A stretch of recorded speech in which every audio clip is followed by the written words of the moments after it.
j'avais 16 ans. Je suis un enfant, moi, de la Haute-Savoie, des petits villages de montagne. Et j'ai tombé sur un livre pour une parcelle de gloire du général Bijard. Et j'ai dit, je veux de ça. Des modèles, oui, des modèles, pour moi, c'était l'Indochine, c'était l'Algérie, donc... On espère vivre ce que nos anciens ont vécu. Pourquoi Troupes de Marine? L'envie de l'aventure.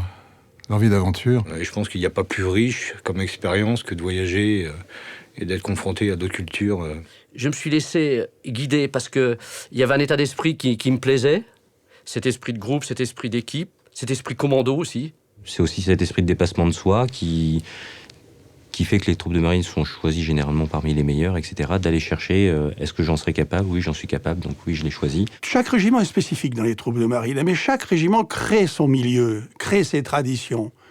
Que ce soit dans les parachutistes, que ce soit dans l'infanterie de marine, l'artillerie, le RICM. Chacun a une spécificité, mais elle a un facteur commun, elle est troupe de marine.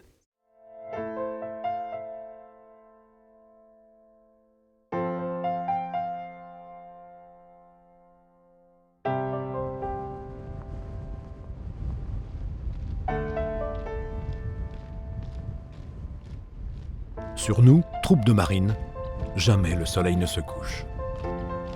À cet instant même, de l'autre côté de la terre, des hommes à l'encre d'or, derrière leur chef, œuvrent encore et toujours.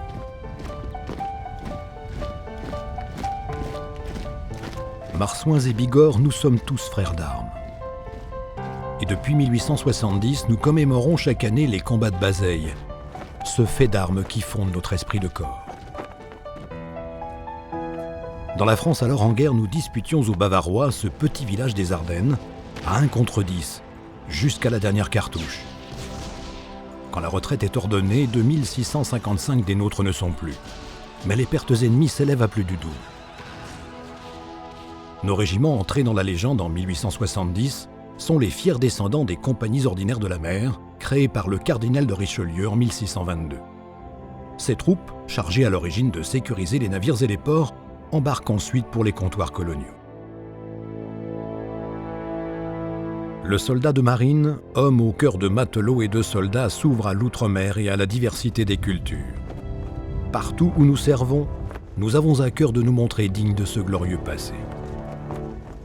Nos anciens sont là, ainsi que les emblèmes de nos régiments. Le mage, sobre et solennel, ravive les mémoires. De confidence, nous sommes généralement avares.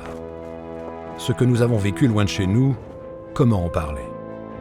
En dépit de la fin de la guerre d'Algérie, nos opérations ne cesseront pas. Marquées par leur intensité, hantés par la mort de camarades, désireux de partager enfin avec nos familles un peu de notre vie au combat, nous avons décidé de témoigner. Nous voulons simplement souligner que depuis 1962, parfois seuls ou avec d'autres unités, souvent en premier, du Tchad à l'Afghanistan, nous avons pris part à l'écriture des plus glorieuses pages de l'histoire récente de l'armée de terre.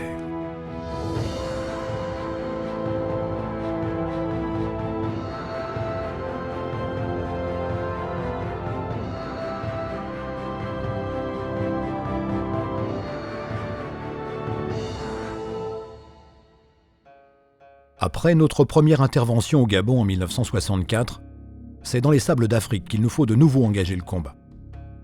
Depuis plusieurs années, avec nos unités déjà professionnalisées, une compagnie de parachutistes et des unités locales que nous encadrons, le 6e régiment interarmes de l'Outre-mer est engagé au profit du gouvernement légitime tchadien dans sa lutte contre les rebelles. Le 8 octobre 1970, avec une compagnie de parachutistes d'infanterie de marine, la CPIMA, nous partons en reconnaissance dans les environs de Kirdimi Ngourma. 3 jours plus tard, après avoir vainement quadrillé la zone et fouillé les palmeraies, nous prenons le chemin du retour. Notre convoi d'une quinzaine de kilomètres s'étire sur la piste. Il est 16h30. À 25 km au sud-ouest de Bedeau, le véhicule de tête s'engage dans une cuvette. Mon camion a été stoppé par des gens qui étaient à 10 mètres de moi et qui ont ouvert le feu. Et nous avons tous giclé du camion. Là, il y a un déluge de feu qui s'est abattu sur nous. Moi, je me suis retrouvé le fusil coupé en deux entre mon camion et les rebelles. C'est-à-dire, j'étais à 10 mètres des rebelles. Mon fusil coupé en deux, mes cartes découpées en deux dans le sens de la longueur sur ma cuisse. On a relevé après le combat 17 impacts sur mon véhicule entre le phare droit et mon siège. Et tout nu face à tous les rebelles qui étaient devant moi. On voit la compagnie qui est arrêtée. Et c'est à ce moment-là qu'un coup de feu m'arrive dessus et vient se loger dans le dossier de mon véhicule. Entre le chauffeur et moi, c'est passé... j'ai hurlé « débarquer ». Et comme les feux venaient de gauche, on a débarqué sur la droite. Sur la droite, il y avait une toute petite langue rocheuse derrière laquelle on s'est aplati. On a commencé par regarder la falaise. Quand on a vu bouger, on a commencé à tirer dessus. Un de mes sergents qui m'a dit « Bon, bien, qu'est-ce qu'on fait ?» Eh bien, j'ai dit « Ben oui, on y va ». Et à ce moment-là, je me suis levé, j'ai dit « En avant !» Oui, et bien, toute la section s'est levée comme un seul homme. Et le plus vite on était sur la falaise, le plus vite on était à l'abri. Et ça a duré pendant peut-être un quart d'heure, 20 minutes, jusqu'à ce qu'il me balance une grenade quadrillée américaine sur la figure. J'ai réussi à me protéger avec un minuscule caillou. J'ai pris des éclats de grenade, des éclats de roche un peu partout. Mais avec l'adrénaline, ça passe très bien, il n'y avait pas de souci particulier. On était toujours opérationnel. Il me restait une grenade quadrillée, une grenade phosphore. Je leur ai balancé une grenade quadrillée sur la figure. Et j'en ai profité pour faire le tour du camion pour me mettre à l'abri, au moins des tirs directs. Et là, je suis tombé en enfer. Sur la roue avant droite du véhicule, Bluto était mort.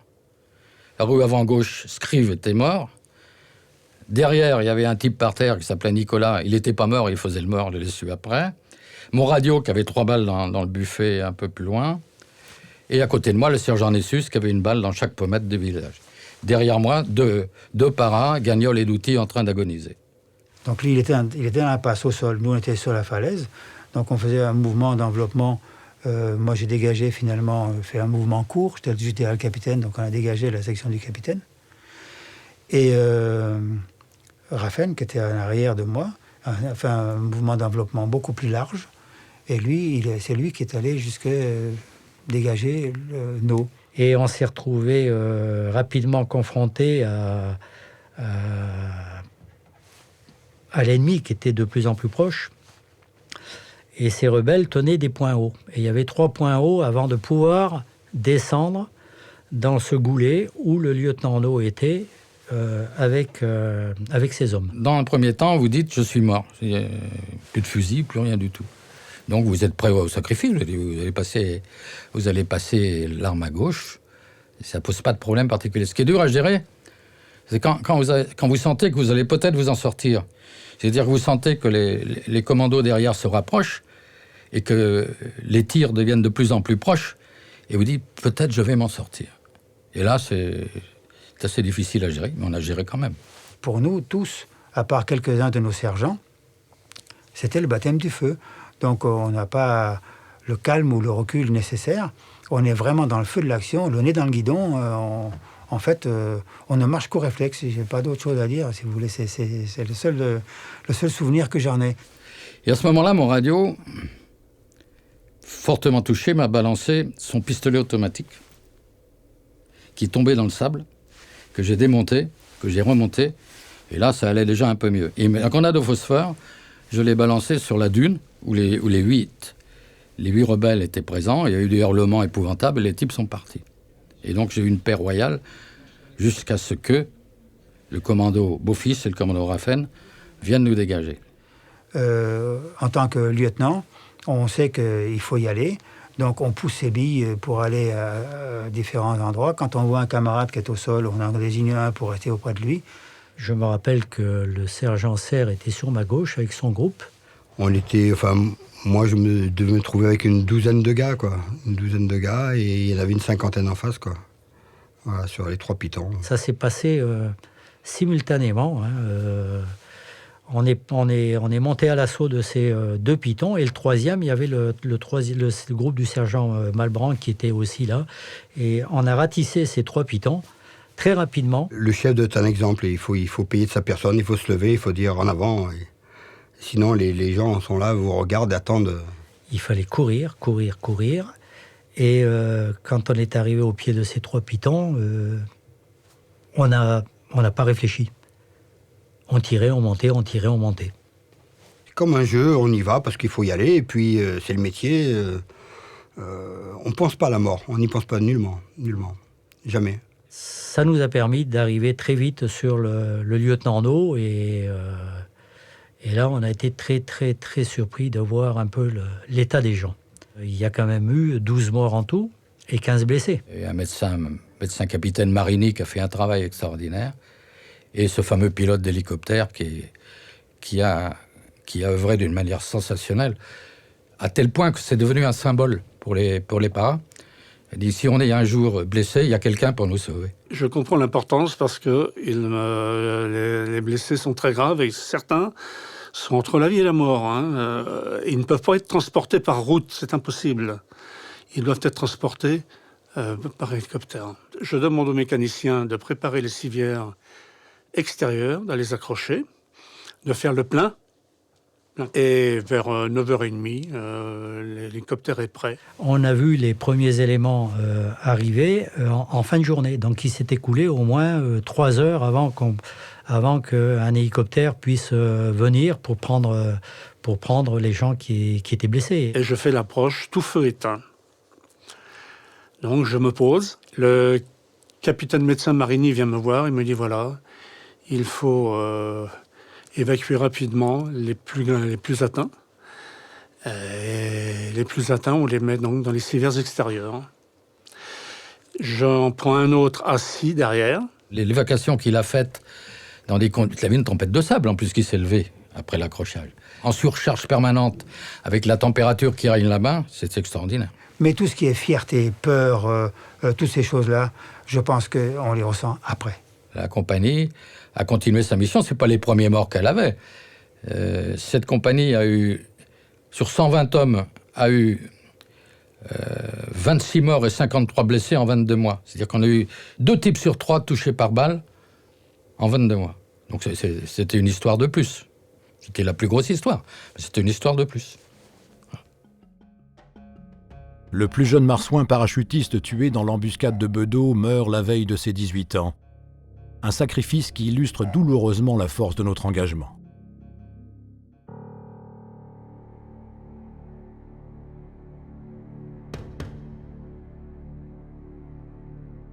Depuis la fin de la guerre d'Algérie, c'est discrètement que nous intervenons hors de métropole.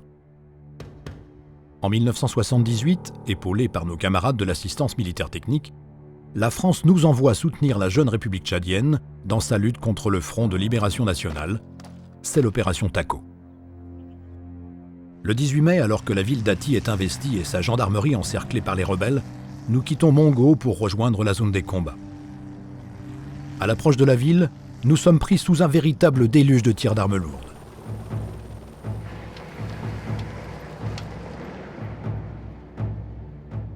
Un peu plus de 3 heures de piste, et on arrive aux limites sud de la ville d'Ati. Et là, il y avait déjà un avion qui tournait, un Breguet Atlantique de la marine. On a un colonel hospitalier qui, je crois que c'est le Breguet qui a décelé, avant les chasseurs, avant les Jaguars, qui a décelé les mouvements et les canons en dessous, puis les mortes tout, et il nous a fait débarquer 4 km avant. Sinon, l'embuscade d'Ati était parfaite.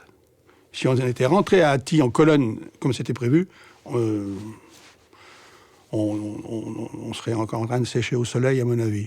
On nous a fait débarquer avant, et là, le combat a été engagé, quoi. Pratiquement aussitôt dès qu'on a débarqué. Dans ma tête, je m'étais toujours préparé, disant « je suis un soldat, un jour j'irai au combat ». Je me suis toujours, dans ma tête, j'ai toujours eu ça. J'ai dit « la finalité de mon métier, ça sera ça ».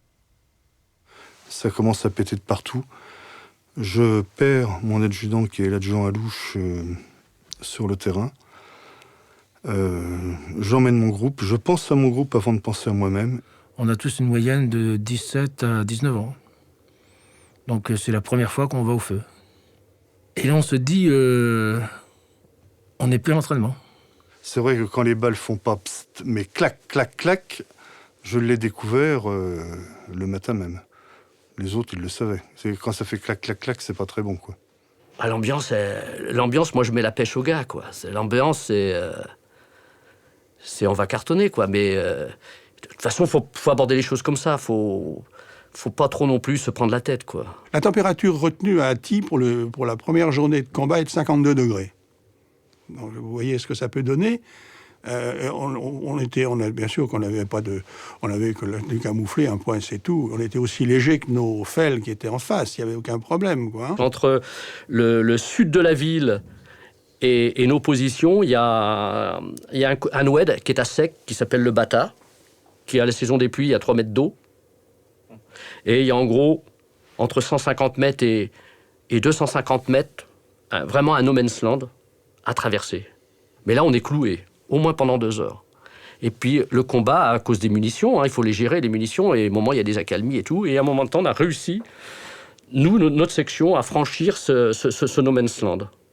On était complètement sur la droite, peut-être un peu isolé du reste de la compagnie. Et là, on est rentré sur les abords sud de la ville. Là, pareil, accalmie. Le regard est très important. Il y a le regard que l'on porte à l'autre qui est planqué derrière une petite butte de sable et qui vous regarde en disant « mais qu'est-ce que l'on fait maintenant ?» Et on regarde également ceux à qui on va délivrer des feux, on va guider le tir des jaguars, etc. etc. C'est des regards, tout est dans le regard. C'est les 300 derniers mètres. C'est nous qui devons avancer. C'est nous qui devons leur faire peur. Et la masse qu'on est, avec l'entente qu'on a entre nous, c'est nous les plus forts. Et on avance. Nous, on a fait un tour, on a contourné, on a franchi une première fois le Bata.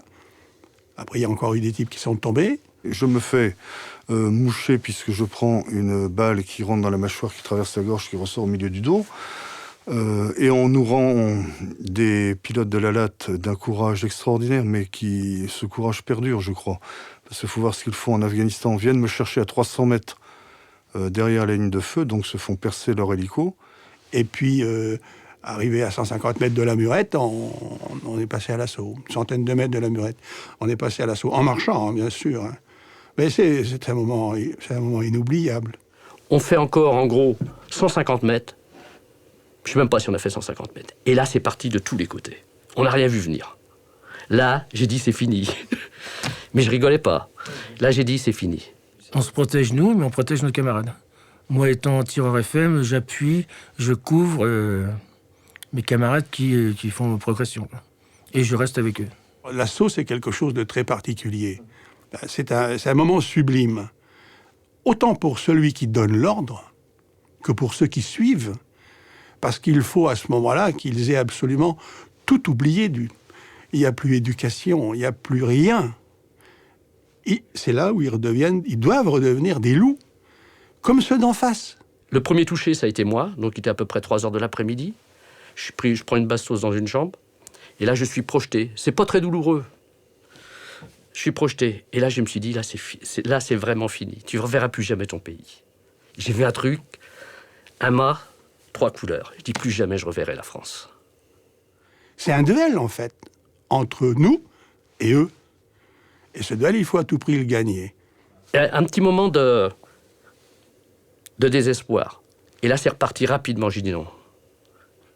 Tu ne vas pas mourir comme ça. Il faudra aller jusqu'au bout. Tu ne vas pas te laisser faire. Et dans la foulée, environ 5 minutes après, j'ai eu 4 gars du groupe qui en ont pris. Le caporal Laurent, qui a pris 5 bastos dans le ventre. Janone, caporal-chef Janone, une bastos à 3 cm du cœur. 2 autres blessés, légers. Je dis là, on dérouille. L'affaire était vraiment mal engagée. T'en fais pas, la Marie, t'es jolie. T'en fais pas, la Marie, je reviendrai. Nous aurons du bonheur plein la vie. T'en fais pas, la Marie, je reviendrai. Alors, ça n'a pas été facile de démarrer ce chant. Mais quand il est monté, t'en fais pas, la Marie, t'es jolie, on était en ligne, on marchait au pas, et on avançait vers la Murette en chantant. Je suis sûr qu'à ce moment-là, ils avaient tous devant les yeux une grand-mère, une mère, une amie, une cousine, quelqu'un à qui se faisait une référence. Mais ils ont continué d'avancer. Quand on monte à l'assaut, on monte. Quand on arrive dans la tique, qu'on est pris à partie, pas des pièces lourdes et que ça tire dans tous les sens, qu'on est bloqué, on regarde autour de nous, on regarde nos camarades où ils sont. Et on se fait confiance entre nous. Et après, on débloque la situation parce que, en fait, on suit ce que nos chefs nous disent de faire et Et on avance, on progresse. Et on élimine l'ennemi en face. Et tant bien que mal, on a réussi à résister. Ça a duré au moins 1h30, le cirque. C'est long. C'est long et ça passe très très vite. On ne voit pas le temps passer. On n'a plus de notion du temps, on n'a plus de notion de rien, quoi. On est pris par l'action. Le chef doit donner l'exemple. Donc on n'est pas obligatoirement plus expérimenté que ceux que l'on commande. On doit être plus agressif, plus analyste et plus volontaire que la troupe que l'on emmène à l'assaut. C'est le soir, quand on a fini le combat, qu'on replie, qu'on apprend qu'il y a des gens de chez nous qui sont morts. La mort, vous allez me dire, dans tout ça, la mort. Ben, la mort, on a un petit peu l'impression de l'avoir rencontrée, de l'avoir traversée et d'en être revenu. Et c'est ce qui fait qu'on n'est plus pareil jamais. Voilà. Jusqu'à la fin de l'opération Taco, les militaires français se relaient au Tchad, où les marsouins et Bigorre s'illustrent dans plusieurs combats. Depuis, nous prenons part au détachement de forces françaises, toujours déployées dans ce pays. Ce même mois de mai 1978, alors que nos camarades légionnaires interviennent à Kolwezi, nous sommes engagés pour la première fois sous le casque bleu, symbole de paix et d'espoir. Un raid palestinien effectué depuis le Liban entraîne une violente riposte d'Israël. Tsahal envahit le sud du pays, suscitant une vive réaction de la communauté internationale. L'Organisation des Nations Unies décide alors de l'envoi d'une force intérimaire, la FINUL, chargée de s'interposer entre Israéliens et Palestiniens. Nous faisons partie du premier détachement militaire français. Notre expérience et notre capacité d'adaptation nous permettent d'envisager sereinement cette mission particulièrement délicate. C'est sans combat, mais avec détermination, que nous nous installons dans une caserne désaffectée de la ville portuaire de Tyr et dans sa banlieue. La mission que nous avions reçue nous demandait de vérifier un cessez-le-feu et d'aider le Liban à remettre en place ses institutions au sud Liban. J'ai commencé à envoyer des reconnaissances dans tous les sens, installer des postes de contrôle, et ça a duré comme ça pendant une quinzaine de jours, avec plusieurs incidents avec ouverture du feu contre nous et des ripostes. Et alors là, très très rapidement, on a eu des incidents où j'ai eu mon premier tué, le caporal-chef Godiris. Le lendemain, nous avons eu une embuscade sur un de nos détachements.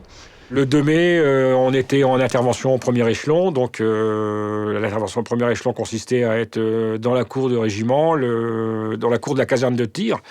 On était donc prêts, en tenue, et on attendait, on discutait. Et puis, d'un seul coup, on a vu notre chef de peloton, entre autres le lieutenant des camps à cette époque-là, se diriger sur le PC et revenir au bout d'une vingtaine de minutes en nous disant allez les gars, il faut tout le monde en place, on va partir. Manifestement, les Palestiniens et ce qu'on appelait les milices de la gauche libanaise voulaient s'infiltrer pour rester au contact des Palestiniens et n'acceptaient pas qu'il y ait une interposition par les casques bleus. Pour interdire les infiltrations, en particulier la nuit, j'avais été obligé de mettre des embuscades. Je regrette beaucoup, il n'y avait pas moyen d'empêcher des gens de passer, en demandant qu'on dise d'abord « halte », et si les gens ouvraient le feu, de riposter, bien entendu. On était à peine sortis qu'on s'est dit, là, il y a quelque chose, parce que c'était la première fois qu'en sortant du régiment, on a attendu, notre indicatif étant orange, on a attendu à tous les oranges approvisionner armés sans sécurité. On s'est dit là, il y a quelque chose, c'est pas normal qu'on nous fasse sortir en tant que casque bleu, approvisionner armés sans sécurité, c'est qu'il y a quelque chose. Il était évident qu'on ne peut pas se laisser fusiller sans réagir. Je crois que et je crois que de toute façon, c'est la définition de la légitime défense où que ce soit. On est arrivé sur cette petite route, on a trouvé des gens de chez nous, les casques bleus, dans les fossés, et on a commencé à entendre que ça sifflait un peu à droite et à gauche. On s'est arrêté une première fois. J'ai fermé le volet, puisque les AML avaient un volet pilote. J'ai fermé le volet du pilote, je me rappelle très bien. Il m'a dit, bon, allez, il faut y aller, donc en avant. Donc, on a pris la piste qu'on connaissait, hein, puisque c'était une piste qu'on avait reconnue moult fois. Donc, on a continué un peu sur la route. On a pris une piste sur la droite, et là, c'était l'apocalypse. Ils nous attendaient de partout. Il y en avait à droite, il y en avait à gauche, il y en avait devant, il y en avait derrière, il y en avait de partout. On voit le départ du coup. Bon, après, une fois que c'est parti, il faut le deviner. Donc, un coup de volant à droite, un coup de volant à gauche, un coup de frein, on a eu de la chance. Et puis, malheureusement, dans le milieu de la piste, on n'a pas eu de chance. On a été touché 2 fois, une fois devant, une fois derrière. Et donc, j'ai stoppé net la voiture. Et en me retournant, j'ai vu le lieutenant des camps en fond de tourelle, la tête ensanglantée, et le tireur, pareil, assis sur son siège tireur, et pareil, le côté ensanglanté. Alors je l'ai regardé, et le lieutenant des camps, sur un moment de lucidité, il m'a « roule » qui me dit. Donc j'ai renquillé une vitesse, et heureusement je connaissais bien la piste. Donc j'ai roulé, à fond. Nous, on a été touchés en premier. Après, ça a été Marie. Et après, c'était le colonel Salvant, quand il a voulu... quand il est sorti pour pouvoir calmer les esprits, quoi. Parce que nous, on n'était pas là pour se faire... excusez-moi, cartonner comme on s'était fait cartonner, quoi. Et là, il a été pris à partie et il a été sévèrement blessé, d'ailleurs. Je suis tombé sur un groupe de furieux qui, eux, n'avaient pas du tout envie de faire un cessez-le-feu et qui voulaient, au contraire, venger les morts qu'il y avait eu auparavant, la nuit d'avant. Je crois que c'est tout. Notre comportement durant ces combats fait forte impression sur les différents belligérants. Nous pouvons ainsi poursuivre notre mission dans les meilleures conditions.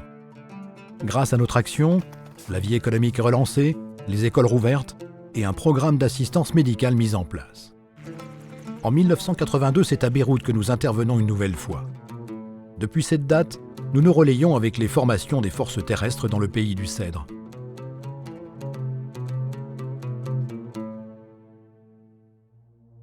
Au cœur de l'été 1990, l'Irak envahit le Koweït.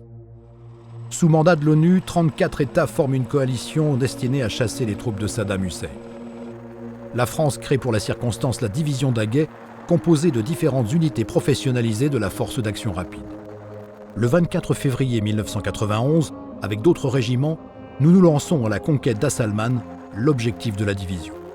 Plus de 15 000 militaires français, dont 3 000 marsouins et bigorres, sont alors engagés dans cette première guerre du Golfe. C'est l'opération mythique. Mythique. Daguet, c'est mythique. C'était une attaque. C'était une opération terrestre. Une offensive terrestre d'une envergure qu'on n'avait pas connue dans l'armée française depuis, je pense, un certain temps. Pour l'instant, on se met en place, on attend les ordres pour aborder le village. La veille de l'offensive, une grande concentration, on réfléchit aux choses, on en parle avec les gens qui sont autour de soi. Moment où je fais le tour des unités, parce que je ne peux pas rassembler le régiment en carré dans la cour de la caserne, il n'y a pas de caserne, et puis on ne peut pas se réunir. Il est évident que le chef se doit de dire un mot dans ces situations-là, même si ce n'est pas un discours délirant. Il est normal que le chef dise un mot, et il a trouvé les mots justes. Vous vous battrez parce que le président de la République, chef de l'État et chef suprême des armées vous l'ordonne, soutenu dans cette décision par le Parlement, émanation du peuple français, et conformément aux décisions de l'ONU, émanation des États du monde. Vous vous battrez parce que soldat de métier, professionnel comme on dit, vous avez choisi le noble métier des armes et qu'il y a des circonstances où les armes, expression de la force, doivent servir leurs droits. Vous vous battrez parce que l'adversaire qui est le vôtre aujourd'hui sera demain votre ennemi, mais vous vous battrez sans haine. Vous vous battrez enfin pour le chef qui vous conduira, le camarade qui sera à vos côtés, le souvenir de vos anciens, symbolisé par les plis de votre drapeau, pour l'esprit des troupes de marine, qui nous tous, marsouins et bigorres, nous anime et nous unit. Je terminais, et au nom de Dieu, vive la coloniale. Je ne changerai pas un mot maintenant, je pense que tout y est. Moi, je sais que je me posais des questions entre le moment où l'offensive aérienne avait été déclenchée, l'offensive terrestre. Souvent, je me suis dit, je me demandais comment j'allais ramener le marsouin à la maison.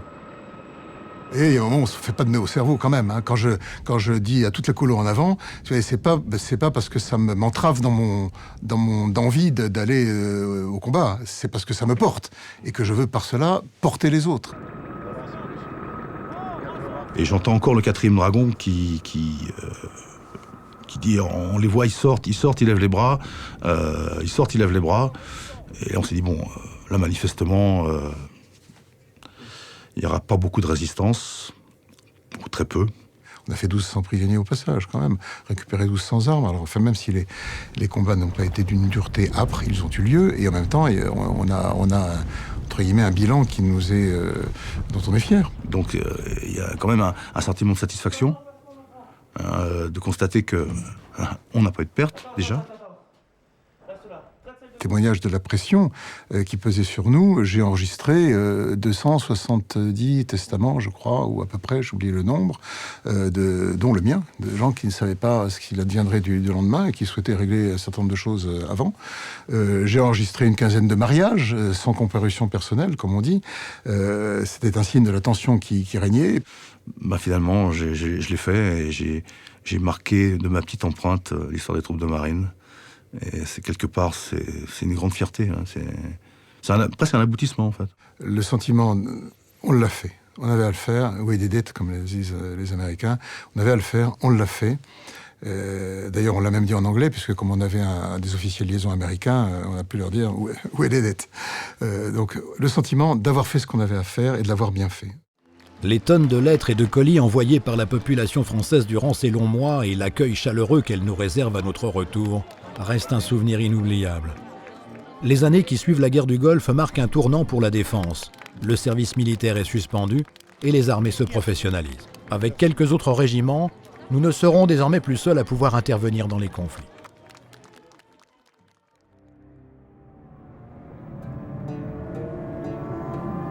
Les Serbes de Bosnie ont riposté aux raids aériens de l'OTAN. 3 positions de l'ONU à Sarajevo ont été attaquées. En 1992, alors que la Yougoslavie se déchire, nous sommes les premiers à être engagés sur ce théâtre européen.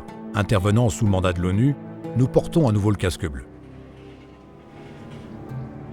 S'interposer sans intervenir est une mission difficile qui demande un grand sang-froid. Nous y sommes préparés. Et pourtant, en 1995, les Serbes capturent des soldats de l'ONU et s'en servent de boucliers humains, la tension monte. Le 27 mai 1995, au petit matin, des combattants serbes ayant revêtu des uniformes de l'ONU investissent par traîtrise notre poste d'observation au pont de Verbania, dans Sarajevo. 12 des nôtres sont pris en otage. Pour le commandement français et pour nous qui parlementons sans succès avec les Serbes, c'est l'humiliation de trop. Il est temps de rétablir l'honneur de la France par les armes. Je rends compte au chef de corps, le colonel Sandal, qui me dit qu'est-ce qu'on fait. Je lui dis on reprend le poste. Il a fallu analyser la situation, bâtir une manœuvre, répartir l'ensemble de ces hommes pour s'emparer de la position. On s'est réunis au niveau de la section, on a fait un plan d'attaque. Et il fallait vraiment créer l'effet de surprise pour que la mission soit réussie. On réalise que la place du chef, elle est forcément d'être dedans, d'être au cœur de l'action. Et je pense que le regard des hommes, c'est le premier, c'est avant même de voir l'ennemi, c'est où est le chef. Il y a une obligation morale au moment de l'assaut qui fait que vous ne pouvez pas vous désolidariser des gens que vous envoyez à la mort. Donc vous partez à la mort avec eux. Je crois que ça a été instinctif. On a tous jeté un regard l'un envers l'autre. Un silence complet. Vraiment, on n'entendait même pas les oiseaux, rien du tout. On était vraiment dans notre mission. Baïonnette au canon, et on monte à l'assaut. Et puis la baïonnette, c'est intellectuellement rassurant pour celui qui monte et terrorisant pour celui qui est en face. Puisque l'arme blanche, pour tout le monde, c'est l'arme du corps à corps. Le fait de donner cet ordre a vraiment poussé la section à dire maintenant, on est tous partis. On ne peut pas faire machine arrière. Ce qui vous pousse à maîtriser votre peur, c'est que vous êtes à peu près certain que si vous la manifestez et que si vous la montrez, vos hommes ne pourront pas aller au combat. Voilà. Et donc ce qui vous permet de maîtriser et de dominer cette peur, c'est le regard de vos hommes. On a assuré un appui très très rapproché. Donc très difficile d'avoir une cible vraiment concrète. Donc on a vraiment axé un travail sur toutes les ouvertures des bâtiments qui entouraient le site de Verbania, de manière à ce qu'il n'y ait pas un ennemi potentiel qui se présente pour tirer sur les nôtres. On avait coordonné les choses de façon à ce que, au moment où je donnerais le top, Ça laissait 30 secondes aux blindés, à partir des emplacements où ils étaient, pour venir se mettre en situation d'appui, et qu'au moment où ils déboucheraient, où ils seraient visibles du poste, et des éléments qui protégeaient le poste, à ce moment-là, l'assaut à pied serait lancé. Bien évidemment, comme d'habitude, rien ne se passe comme prévu, et donc on est rentré dans le poste, pas forcément du bon côté, pas forcément par le bon axe. Ce qui s'est passé, c'est qu'il y avait sur le bord de ce fossé des barbelés, que nous avions nous-mêmes mis pour protéger nos postes, et que les premiers éléments sont pris dans les barbelés. Au premier coup de feu, ça a été très très vite. Ça a vraiment été très très vite. Le premier assaut que j'ai lancé a été fixé par le... On s'est retrouvé fixé par les Serbes en abordant la position. Le premier, c'était Dana, a été blessé d'une balle qui lui a pénétré dans la poitrine en passant par le col de son gilet pare-balles. Et que lui s'est effondré sur le barbelé, qu'on lui a marché dessus pour passer, pour courir dans le découvert. Et donc il a fallu relancer un deuxième assaut, en débordant un peu plus largement, en traversant effectivement dans le sens de la largeur le pont de Verbania, et ensuite reprendre. Mais naturellement, quand un groupe est fixé, il se met en appui, on déborde, on s'empare d'une position, et puis ensuite on rentre. Ce qui est très très impressionnant, c'est la violence du feu, la violence des impacts. Et comme on était juste à hauteur du sol, dans ce fossé, au-delà du bruit habituel des détonations, c'était le claquement des impacts sur le sol. Pendant l'assaut, j'ai eu un souci avec mon arme. J'ai eu pendant une fraction de seconde l'hésitation, je m'arrête, j'essaie de régler. Et ça a été vraiment instinctif de me dire, si je m'arrête, tout le monde s'arrête. Et je peux pas me permettre ça. Et donc tant pis, ça fonctionne pas. Et ben j'ai ma baïonnette. Et c'est la baïonnette qui fera. Et j'ai ma baïonnette et mes grenades et ça fera l'affaire. Éluin, grenade, rentre dans le poste. Il est suivi par Dupuche. Enfin, tout de suite, on tue les premiers qui s'opposent à nous. Ils sont blessés, ils sont faits. Tout ça va très très vite. Position par position, on nettoie la position à la grenade et au fusil, et puis on avance progressivement pour s'emparer, en essayant de prendre garde aux éventuels prisonniers que les Serbes détenaient. J'ai été blessé, moi, j'allais dire à peu près au milieu de l'action, et le capitaine à ce moment-là a repris mon rôle. C'est vrai que dès lors que le chef est touché, tout peut s'arrêter. Et ça aurait pu aboutir à un échec à la mission. Et à la fin, il y a moins de soldats. Et donc c'est très difficile de pouvoir relancer l'assaut. Et puis cette envie de venger. Envie de tuer. On a toujours le terme une cartouche à mort. Maintenant, je n'ai pas la prétention de m'attribuer un mort. On n'a pas le droit de le faire. C'est pas un plaisir d'enlever la vie à quelqu'un. Le combat se passe à 2 mètres de distance, 1,50 m de distance. Dans cette espèce de boyau là. Et voilà. Donc on vide ses chargeurs en essayant de se protéger. Voilà. Et puis ensuite on passe avec les 3 hommes qui me restent, les 3 chefs de groupe. Et au moment où on va prendre cette dernière redoute, les Serbes qui avaient gardé des otages français de la section, de ma compagnie, les font sortir devant nous au moment où on allait avoir un tir à canon de vin, juste à l'endroit où j'allais faire le tir canon de vin en appui avant de donner le dernier assaut. Ils les font sortir devant nous avec les mains sur la nuque en disant arrêtez, ils vont nous abattre. Voilà. Et donc à ce moment-là, je suis allé chercher un des prisonniers qu'on avait fait et je suis allé me mettre en face du Serbe qui tenait mes soldats en joue, en mettant mon pistolet dans l'oreille du type, en disant voilà. Et puis j'ai appelé, et avec une terrible envie de l'achever. C'est épouvantable à vivre, de sentir cette jouissance que vous avez à tuer et à venger vos hommes qui tombent là. Et ben, je pense qu'on arrive à maîtriser sa violence parce qu'on a le regard de ces hommes. Ce qui fait qu'il y a un moment où vous vous retenez de commettre l'acte irréparable qui consisterait à tuer quelqu'un de désarmé. Ce type que j'avais là avec mon pistolet planté dans son oreille, c'est la façon dont le soldat qui est à côté de vous vous regarde. Et de vous sentez que ce qu'il regarde en vous, c'est son chef, c'est son frère d'armes, et que si vous renoncez à votre dignité en faisant ça, eh ben vous renoncez à votre dignité à ses yeux aussi. Voilà. Donc je crois beaucoup au regard, dans tous les sens. Une exigence de dignité collective. Et puis j'ai appelé le chef de corps pour lui demander de venir, d'envoyer des secours et des renforts, parce qu'on n'était plus beaucoup valides sur le poste. Qu'on puisse relever les cadavres, les corps des soldats qui étaient morts, le corps du soldat qui était mort, ramasser les blessés, et puis commencer à négocier un échange entre leurs prisonniers et les nôtres, et reprendre le poste définitivement jusqu'au bout. De ce fait d'armes, le président Jacques Chirac déclare qu'il restera dans la mémoire de nos armées comme un symbole, celui de la dignité retrouvée, du refus de toutes les humiliations. Cet assaut marque également le début de la riposte de la communauté internationale. 6 mois plus tard, les accords de Dayton mettent un terme à la guerre. Mais notre engagement dans les Balkans se poursuivra encore plusieurs années, notamment au Kosovo.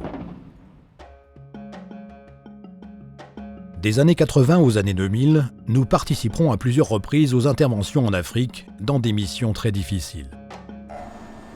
Ce sera le plus souvent pour protéger des populations ou évacuer nos ressortissants en Afrique centrale.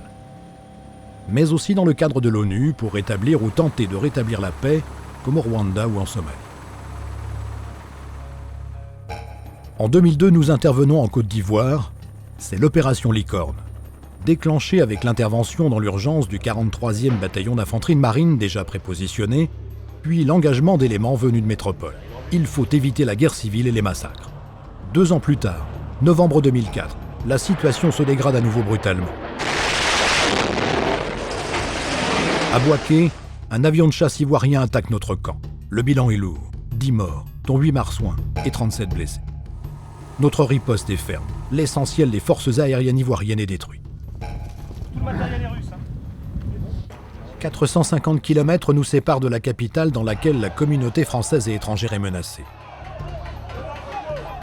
De barrages en embuscade, il nous faudra près de 24 heures et plusieurs accrochages pour atteindre Abidjan et sécuriser les ressortissants.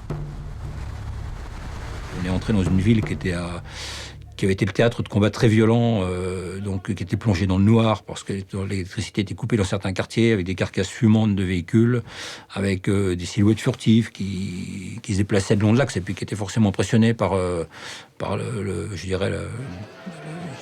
cette colonne blindée qui descendait. On arrive au 43e BIMA, on fait les pleins des engins, on dort une demi-heure, et sachant qu'on n'avait pas dormi depuis déjà 2 jours. Et on a l'ordre de repartir vers 5h du matin, je crois. On arrive sur l'hôtel Ivoire, où très vite on jette un dispositif avec nos véhicules sur le parvis de l'hôtel, et puis où on vient réquisitionner l'hôtel. Donc Autre-Seine-sur-Raliste, où on arrive dans cet hôtel en casque frag et armes, et où veut voir le réceptionniste en lui disant Armée française, on réquisitionne votre hôtel.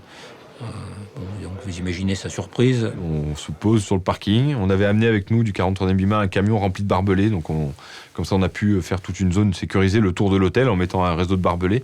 Et la difficulté va venir au fur et à mesure, puisque il y a une manifestation qui se forme devant l'hôtel de gens qui nous sont opposés, en tous les cas opposés à notre présence.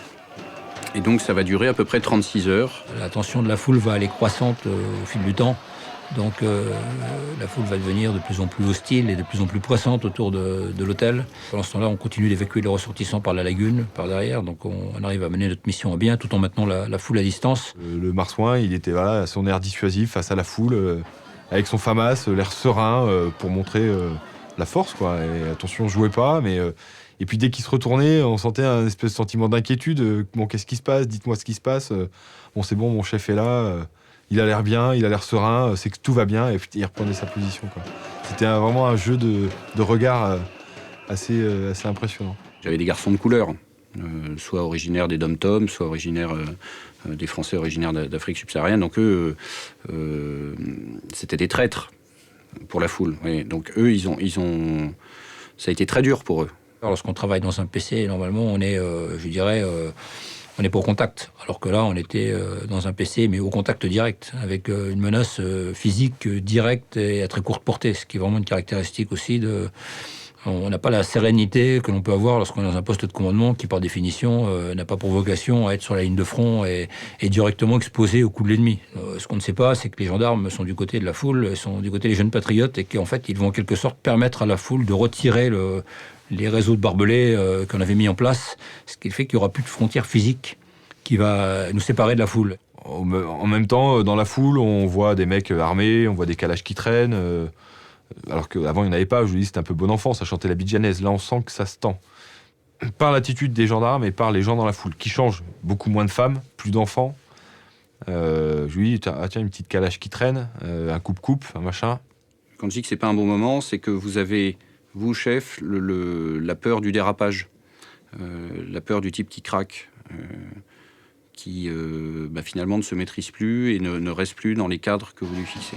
La foule va arriver à la hauteur des premiers engins blindés qui sont stationnés sur le parvis, et certains vont monter sur le toit des engins. Alors évidemment, les marsouins reculent au fur et à mesure que la foule avance, et puis vont commencer à essayer de s'emparer des armes de bord qui sont sur les tourellos des VAB pour les diriger contre nous. Simultanément, un gendarme ivoirien prend un de mes SUM, mon caporal-chef, le chef de bord qui était devant tout le long de la descente, là, prend un de mes caporaux-chefs, le jette dans la foule, le prend comme ça, l'alpague par son gilet, l'a jeté en pâture au gars qui était de plus en plus excité. Et là, tout le monde va vider son chargeur en l'air, en tirant, ou dans le sol devant, et ce qui va provoquer une énorme fusillade, et ce qui va faire peur à la foule et faire refluer la foule qui était présente sur le parvis. La place s'est libérée en 3 minutes. En 3 minutes, il n'y avait plus personne. Et là, il y avait un lit de claquettes. Il y avait des milliers de claquettes par terre. Impressionnant, parce qu'ils sont tellement partis vite qu'ils ont laissé les claquettes par terre. Il n'y aura pas ce massacre qui a été annoncé par la suite par les autorités ivoiriennes en disant qu'on avait tiré sur des jeunes patriotes au Manu. À aucun moment ça s'est passé. Tous les marsouins qui étaient là ont fait preuve de sang-froid. Un seul aurait dirigé son arme vers la foule et aurait tiré un chargeur de FAMAS. Les victimes se seraient comptées par dizaines, parce qu'on imagine 25 cartouches tirées à bout portant dans une foule, une balle faisant plusieurs victimes, on aurait des dizaines et des dizaines de morts sur le parvis, ce qui n'est absolument pas le cas. Dans la foulée, on dit allez, on embarque et on s'en va, quoi. Donc là, ordre de démontage de tout très vite, on a jeté nos gilets pare-balles sur les tourelles, on a embarqué et puis et on est parti. Le PC du régiment s'est démonté en 4e vitesse. On a embarqué les mecs des forces spéciales sur les engins. On va à l'hôtel du Golfe. Et là,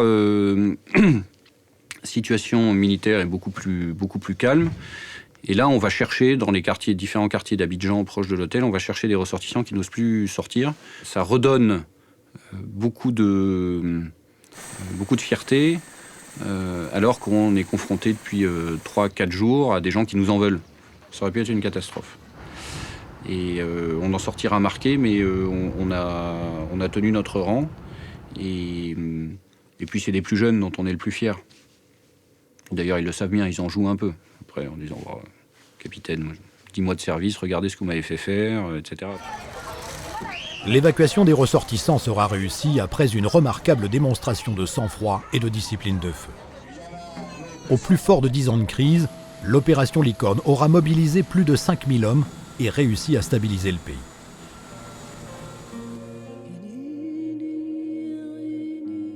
Les attentats du 11 septembre 2001 à New York entraînent le vote de la résolution 1373 de l'ONU engageant la lutte contre le terrorisme. Nous entrons en Afghanistan, théâtre jusqu'alors inconnu, pour nous installer à Kaboul dans le cadre de la Force internationale d'assistance et de sécurité, la FIAS. Dès 2004, nos frères d'armes des forces spéciales agissent avec succès dans les opérations. Ils auront nos premiers morts au combat. Dès 2008, en investissant les vallées de Kapisa et de Surobi avec les autres groupements tactiques interarmes, nous sommes engagés dans des opérations de contre-guérilla, comme nos grands anciens en Algérie, mais dans un environnement de très haute technologie. Après plus de 10 ans d'intervention et la perte de nombreux frères d'armes au combat, Nous aurons la légitime fierté parmi les 50 000 soldats français qui auront pris part à ce très dur engagement d'avoir rempli la mission, souvent jusqu'au sacrifice suprême. Le combat d'infanterie reste le combat d'infanterie. Vous avez un adversaire, c'est du 1 contre 1. Vous devez vous emparer d'une maison. Alors la maison afghane est un peu particulière parce que vous avez des murs qui font 1 mètre d'épaisseur, 3 mètres de haut, et donc 3 à 5 mètres de haut. Et donc il faut rentrer dans ces campandes, dans ces maisons fortifiées.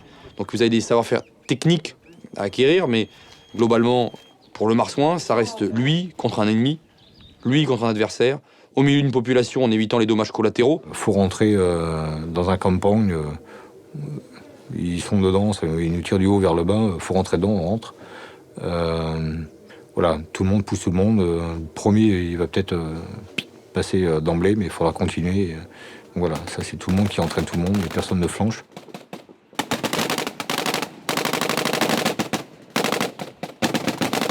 J'ai eu un accrochage qui a duré 4 heures. Ça passe trop vite. Entre le début et la fin, on a l'impression que ça dure 5 minutes. Ça va tellement vite, l'adrénaline, on pense à plein de choses. On est pris dans le combat, on pense à ses hommes, on donne des ordres, on analyse la situation, on a le chef à la radio, on essaye de comprendre ce qui se passe. Ouais, c'était dans la vallée de Tatarel. Donc, on assurait le décrochage de la 4e compagnie. Donc on était en appui pour attendre qu'il décroche, puis il y a eu des coups de feu tirés, puis nous on était imbriqués au milieu entre la 4e compagnie qui ripostait et les talibans qui tiraient sur la 4e compagnie, et nous on était en plein milieu.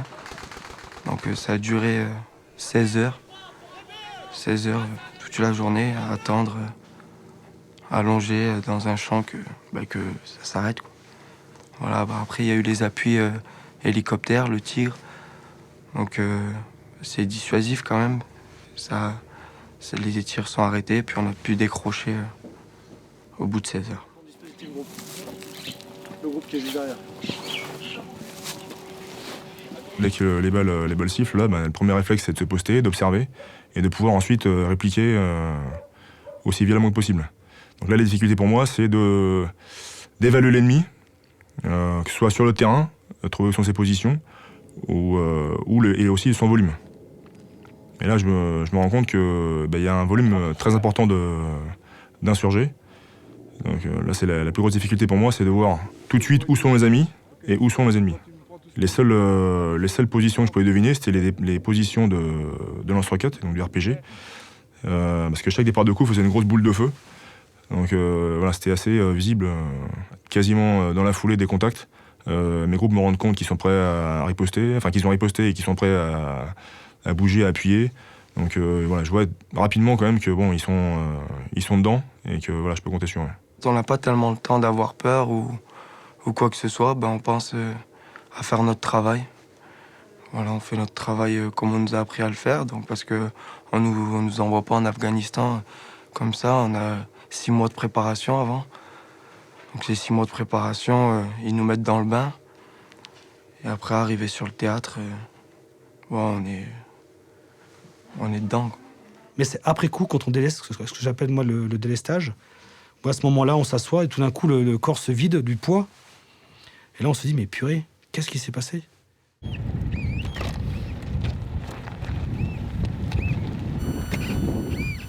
Par contre, tout ce qui est contact indirect, donc IED, mine, j'y ai été confronté plusieurs fois. Là, un sentiment d'impuissance. C'est pas comme si vous avez quelqu'un en face qui vous tire dessus, vous le voyez, vous répondez.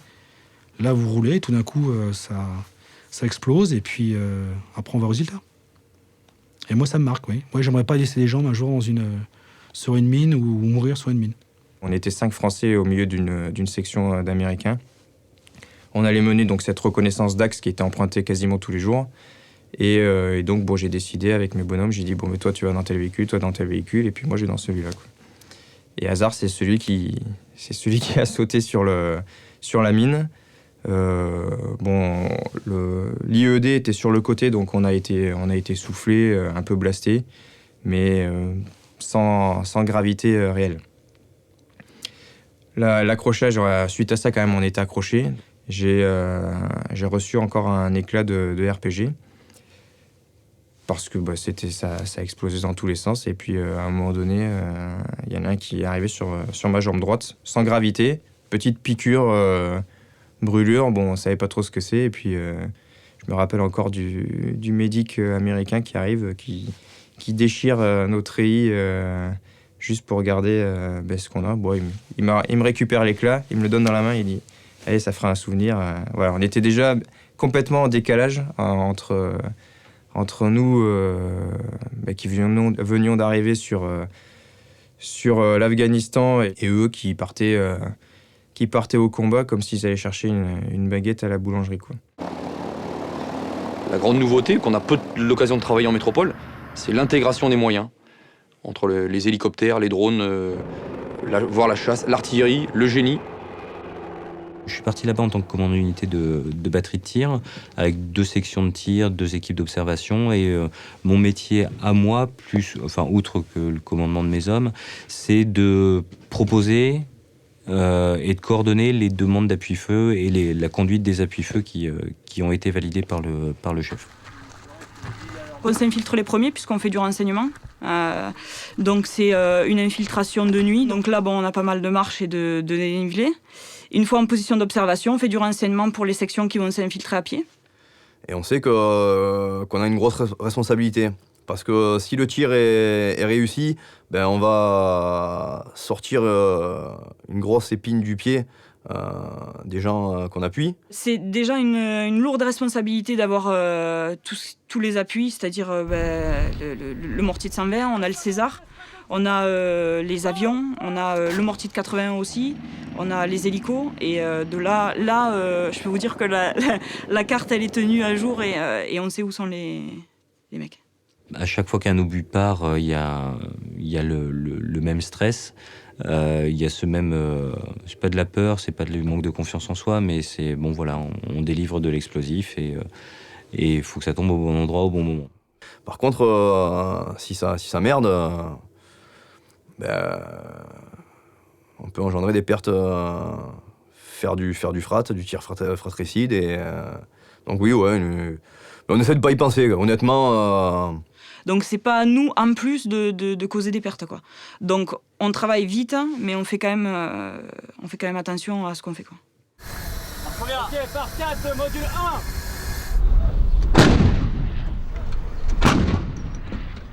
1. Là, en Afghanistan, toutes les unités, que ce soit les unités de combat, les unités logistiques, le bataillon d'hélicoptères, tout le monde est au combat.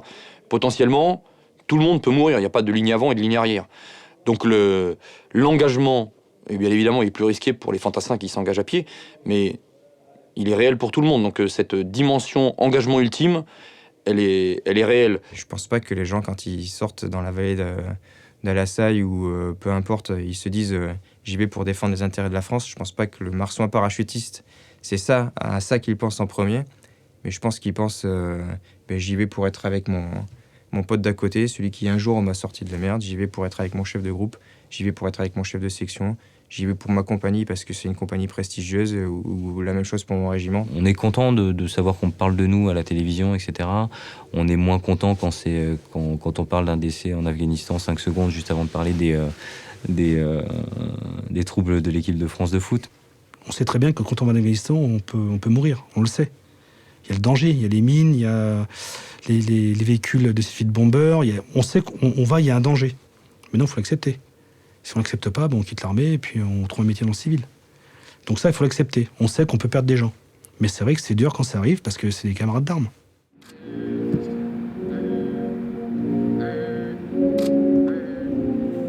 Les familles qui ont malheureusement, qui ont des morts, ont parfois du mal à le comprendre, que le bataillon ne renvoie pas le corps tout de suite de leurs fils, de leurs frères, de leurs époux.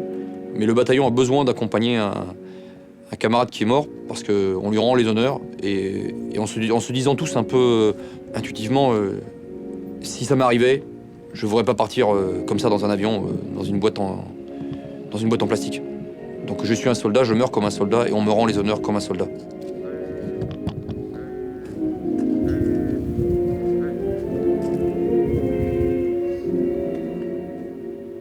C'est dur quand on perd un camarade et un frère d'armes, c'est pas évident, c'est un truc qu'on s'attend pas. c'est dur pour nous, c'est encore plus dur pour leur famille. Mais après, il faut continuer, on y est. On peut pas s'arrêter parce que comme on dit, si le chef s'arrête, les hommes s'asseyent, et si le chef s'assoit, les hommes se couchent. Et donc, il faut relancer, il faut trouver... déjà, il faut donner du sens, essayer de dire qu'il n'est pas mort pour rien, parce que sinon, tout le monde s'arrête. Et ensuite, non seulement donner du sens, mais ensuite imposer de repartir. Pour les plus jeunes, ça a été une grosse expérience, un moment très intense. Ils en sont rentrés différents, plus forts, plus soudés, plus humbles, plus professionnels. L'Afghanistan, c'est un combat bien particulier, avec des savoir-faire particuliers, des façons de faire particulières, même si globalement c'est toujours à peu près la même chose. Mais c'est un combat particulier. Et c'est pas le combat qu'on a partout, c'est pas celui qu'on a en Afrique, c'est pas celui qu'on a dans les Balkans. Donc il faut pas tomber dans le syndrome où j'ai fait ça, on fait que de l'Afghan maintenant. Maintenant on fait que de l'Afghan. Non, parce que le monde c'est pas que l'Afghan, quoi. Bientôt nous quitterons l'Afghanistan pour d'autres pistes. Avec, profondément ancrés dans nos mémoires, des instants d'une rare intensité émotionnelle et surtout les visages des frères d'armes, disparus ou blessés.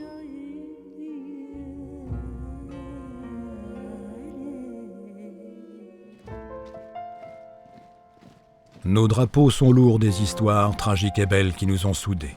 Peuple, regarde bien, c'est une âme qui passe. C'est un seul cœur qui bat.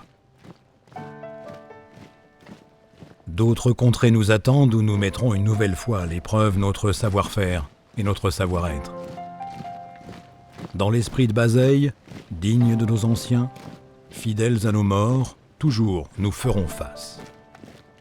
Soldats de l'armée de terre, réunis sous l'encre d'or, Marsouins et Bigorre, nous avons trouvé depuis longtemps notre destinée, être troupe de marine.